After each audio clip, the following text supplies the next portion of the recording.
Hola, buenas tardes a todos, ¿cómo están?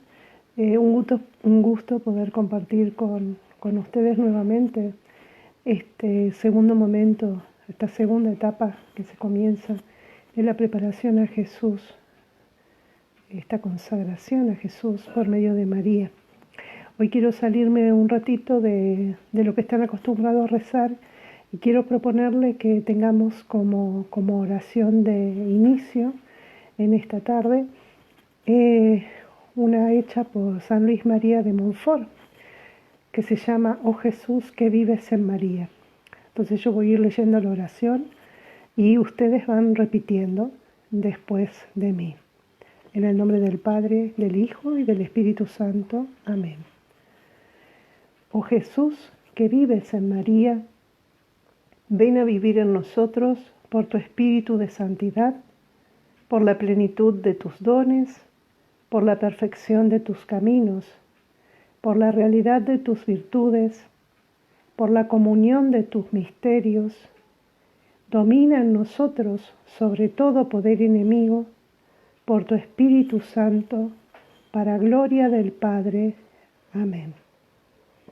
Le encomendamos este ratito de reflexión a Jesús por medio de María, pidiéndole a este Santo Espíritu, como lo hace siempre cada uno de los días de nuestra vida, que nos acompañe. Pues bien, como les decía, me es grato encontrarme nuevamente con ustedes y comenzar, si se podría decir, esta etapa después de los primeros 12 días de caminar, en ese vaciamiento, ¿no? En ese dejarse, mirarse a sí mismo para encontrarse con Dios y disponer todo su ser al encuentro de este Jesús por medio de María. Hoy, como habrán visto en la propuesta que tienen de preparación, en el día 14 se nos propone un texto de un libro muy conocido y también muy antiguo, que es La imitación de Cristo. Y quiero hacer 2 minutos una pequeña reflexión para que tengamos en cuenta de dónde viene este libro. Si alguno ya tuvo la oportunidad de leer lo que corresponde al día de hoy, se dan cuenta que es un lenguaje un poco fuerte y como que si estuviera escrito para lo que nos estamos preparando o estuviera dirigido a otros. Pues bien, quiero contarles que este libro fue escrito por Tomás Kempis alrededor del siglo XV, o sea, estamos hablando del 1400, y es un libro que fue escrito por un monje y va dirigido a los monjes de ese convento. Por lo tanto, me parece importante que tengan en cuenta este dato al momento de encontrarse con estos textos de este libro, que están escritos para lo que es la vida consagrada monástica y también en un contexto teológico y bíblico del siglo XV.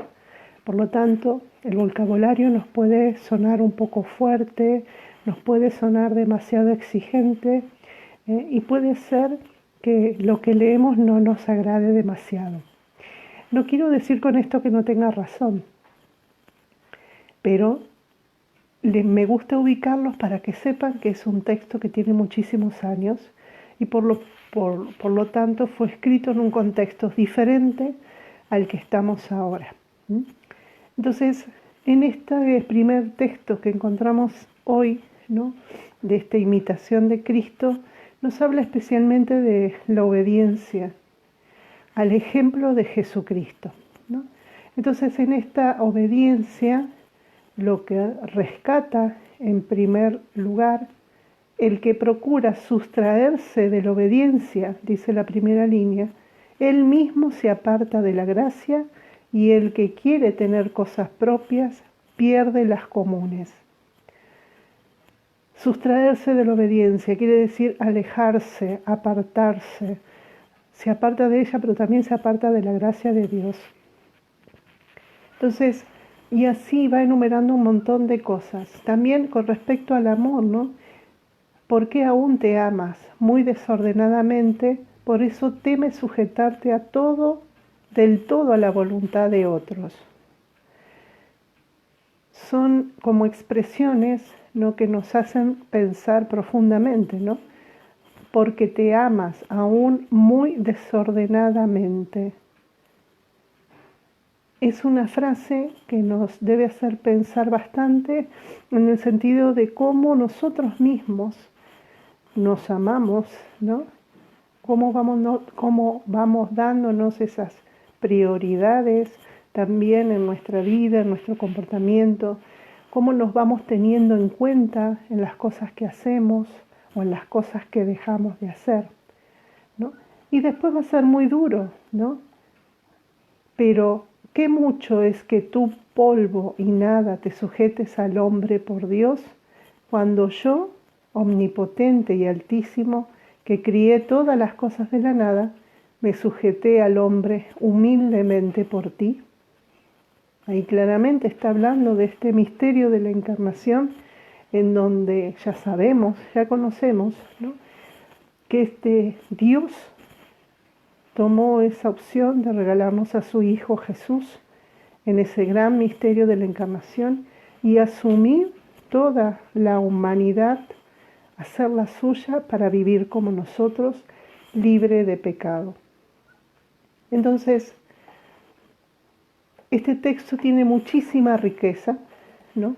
Como para tenerla en cuenta cada uno de nosotros, pero también pensaba en otras cosas, ¿no? Como por ejemplo Abraham, que no, en este texto de Kempis no nos pone textos bíblicos, pero que tal vez yo les sugiero que les podrían dar una leidita, ¿no? Por ejemplo, a este Abraham que fue sometido a la prueba, tuvo fe en Dios, eso también nos lo recuerda el libro de los Romanos en el capítulo 4, versículo 3. Y después que obedece a esa llamada del Señor, se convirtió en ese que, como se lo llama, Padre de todos los creyentes. Eso también está en el capítulo 4 de Romanos, en los versículos 11 y 18. Encontrarnos con ese texto nos podría iluminar de cómo entiende la obediencia y cómo fueron viviendo esa obediencia, esa llamada, estos personajes, por decirlo así, bíblicos. Lo mismo podríamos decir de María. María en Lucas 1:38, que nos habla de esa respuesta tan hermosa en ese diálogo con el ángel, diciéndole, hágase en mí según tu palabra. Pone a María como ese ejemplo que se entregó como nadie. Y un Jesús que también responde, ¿no?, a esa delicadeza de María de decir que sí a este proyecto de Dios para su vida, en Lucas 11:27, cuando Jesús dice, dichosos más bien los que oyen la palabra de Dios y la ponen en práctica.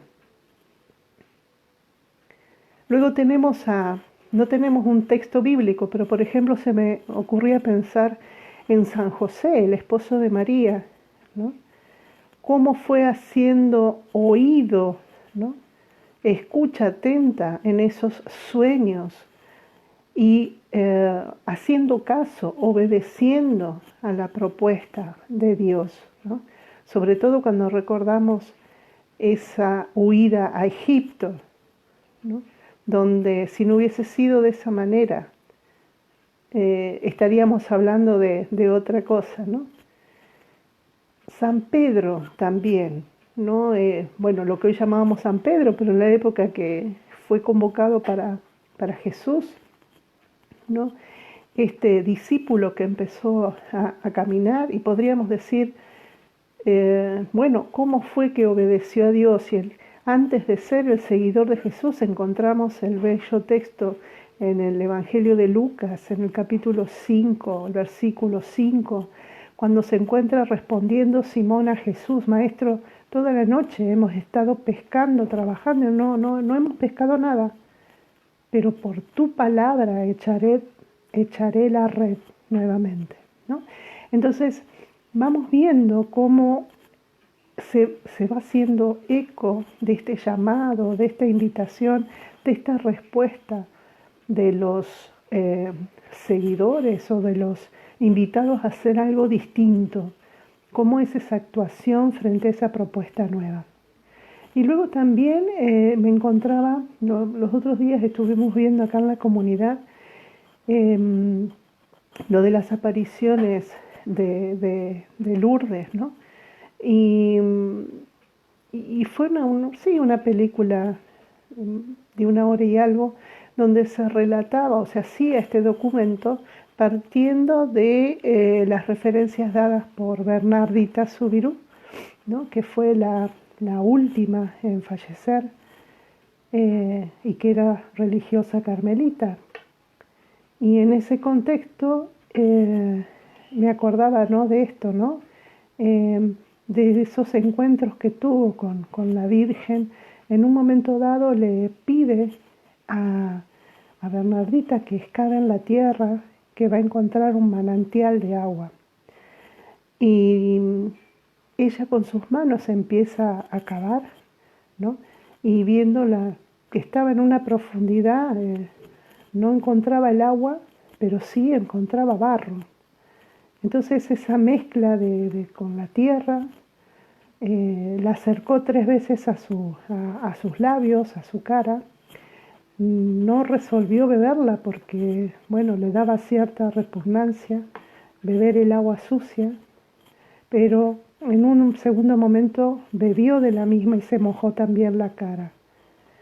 A los que estaban ahí con ella hizo que ese acontecimiento fuera un momento de burla, ¿no?, hacia lo que había realizado esta pequeña, y ella nunca pudo imaginar, porque después se retira, que a partir de haber hecho caso a ese pedido de María, sus débiles manos acababan de abrir, si se quiere, ese manantial que hoy se lo conoce como lugar de curaciones y de los milagros que ha conmovido y sigue conmoviendo hoy a la humanidad.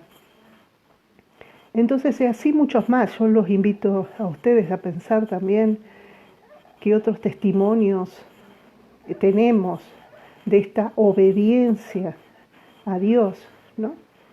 Y trayendo esto a la memoria, me preguntaba, ¿no?, haciéndolo en relación con la semana anterior que se empezaron a preparar, que esto que hicieron durante la primera semana, lo que Montfort llama el vaciamiento, ¿no? ¿Cómo fue esa kenosis durante este tiempo para nosotros? ¿Logramos, ¿no?, vaciarnos hasta de nuestra propia voluntad para poder recibir, para poder empezar esta semana nuevamente como esos verdaderos receptores de la voluntad de Dios? Entonces fíjense que Jesús nos da la muestra, ¿no?, de este saber obedecer, porque nuestra redención, nuestra salvación ha sido posible por la obediencia de Jesús, ¿no? Entonces, fíjense que también en la carta a los Romanos, en el capítulo 1, versículo 5, habla de que lo que nos salva de las consecuencias de la desobediencia universal y que afecta a toda la humanidad es la obediencia a la fe. Lo que nos salva de esas consecuencias de la desobediencia universal es la obediencia a la fe, ¿no? Esta condición es de salvar a quien obedece. Y nos diría el texto de los Hebreos en el capítulo 5, el versículo 8 y 9, decía, y aún siendo, es un texto muy conocido, y aún siendo hijo, con lo que padeció, aprendió la obediencia. Y llegado a la perfección, se convirtió en causa de salvación eterna para todos los que le obedecen. Entonces, cuando tenía en cuenta también este texto, me acordaba de de la infancia, de cualquier niño, así como nosotros también, que hemos sido niños en algún momento, me preguntaba esto, ¿no? Decir, ¿cómo nosotros fuimos aprendiendo la obediencia en nuestras casas? ¿Cómo la fuimos aplicando? ¿Cómo nos la transmitieron? Seguramente habrá distintas respuestas entre ustedes como la puedo tener yo, ¿no? Tal vez la obediencia en algún momento no fue lo más lindo para tener en cuenta cuando nuestra niñez, ¿no? Tal vez porque hubo momentos en esa niñez de maltrato o de que nuestros padres no sabían cómo decirnos, o bien se entendía la manera de obedecer de una sola forma y tal vez era por la imposición. Pero no es el caso en el que nos invita Dios. Para obedecer hay que ser libre. Y ahí está el juego en nuestro camino a la consagración. Yo no me puedo consagrar sintiéndome que alguien me está imponiendo esta manera de vivir. Tengo que aceptar este camino y este recorrido desde mi libertad interior, ¿no? Si no hay libertad al momento de hacer todo este recorrido, de aceptar sus consecuencias y seguir aceptando aquello que aparecerá después, ¿no? Porque como decimos siempre, no termina la consagración, la preparación, me consagré y se acabó. No, ahí empieza todo.